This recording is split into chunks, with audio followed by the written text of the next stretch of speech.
Welcome everyone to this media training session for women in STEM from culturally and linguistically diverse backgrounds, or CULD. So I'm sure you will all be aware of the lack of diversity in the Australian media, and I think it was put very succinctly by Janak Rogers at RMIT University, who basically just pointed out that Australia is a very multicultural society, and yet our media just doesn't tell that story. What needs to change?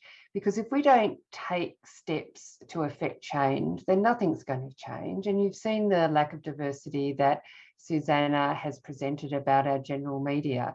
And it's true to say that in the STEM community, we have exactly the same problem.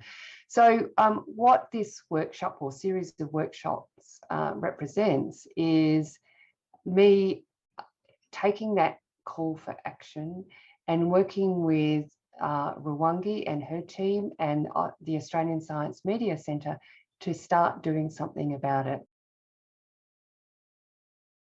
We have here 54 of our ambassadors who have been chosen this year, and they went through a series of workshops, and this is also part of one of the workshops for them, because we are really making sure that they can go out there and present themselves, and they have that equipped skills and the tools to kind of get it out there. So this is one of its kind. I think it has never done in Australia before, so it's very unique. And as it's been highlighted by the statistics, we need these stories to be heard.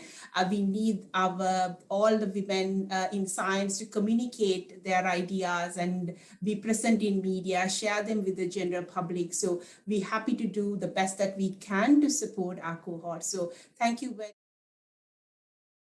have here in Australia in terms of the news media landscape. And the government actually recently produced this little snapshot of who owns media in Australia. And I think it reflects that we not only have a problem with the diversity that we see in the media we also have a bit of a problem with media diversity, that diversity of voices that we're hearing from. Because a quick look at that diagram and you can see that a very small number of people and organizations actually control the vast majority of Australian media. Media work affect citations? Because of course, media work is really about reaching the general public with your work. But we know it's actually a very effective way of reaching your peers and colleagues as well, because if you get media coverage for your work, you'll find that more people will read it and more people will cite it. So a few studies have had a look at the effects of media coverage on citations over the years. This one's a little bit old, but it's done in a very interesting and unique set of circumstances. This study was done during a period when the New York Times had a printer's strike.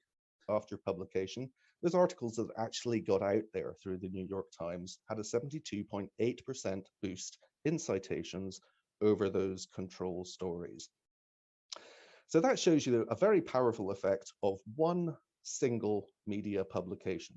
So you can imagine that the effect across all of media is even more pronounced. Of course, this is one of the most read sources of news in the world, but across all of media, as you can imagine, the effect is even greater.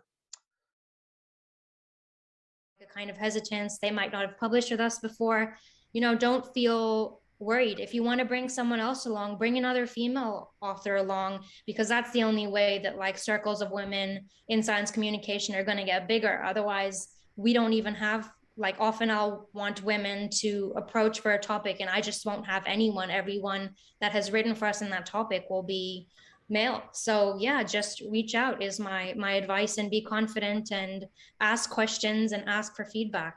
Exactly.